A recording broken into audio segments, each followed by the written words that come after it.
No error rushed past her face. By Lucas Taylor. Narrated by Shawn Stutts. Chapter 1. Gwendolyn stared in dismay at the trees that surrounded her.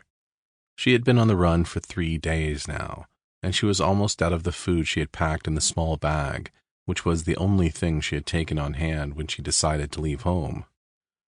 Her husband had always told her that if she tried to leave him, she would end up hungry and penniless.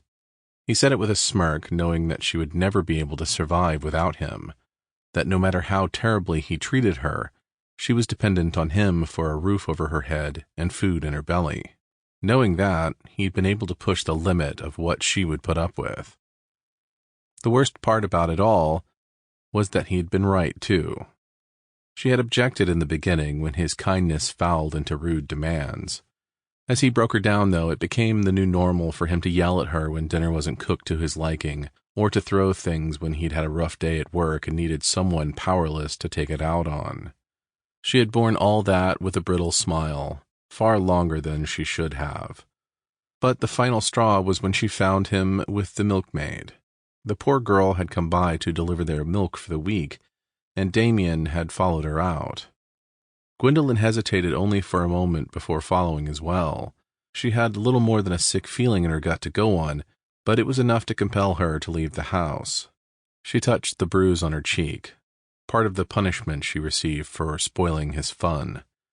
Whatever happened now, whether she was able to find her way out of the forest or not, it was better than continuing the life she had had.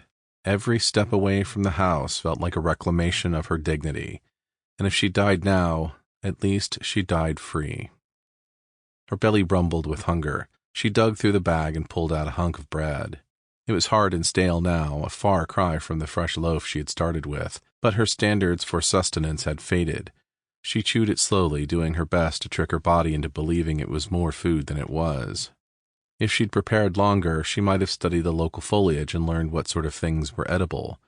She could forage right now instead of eating solely into her dwindling supplies. Gwendolyn straightened her back, but if she'd waited, she may have never left. There was an endless amount of preparation that she could have done, and if she'd gone down that rabbit hole, the preparation itself would have been comforting enough to hold her there for longer. She was here, and she would do everything in her power to stay alive. She just had to keep moving, and she was bound to find something, a town, a traveler, or something. Somehow, she would survive this.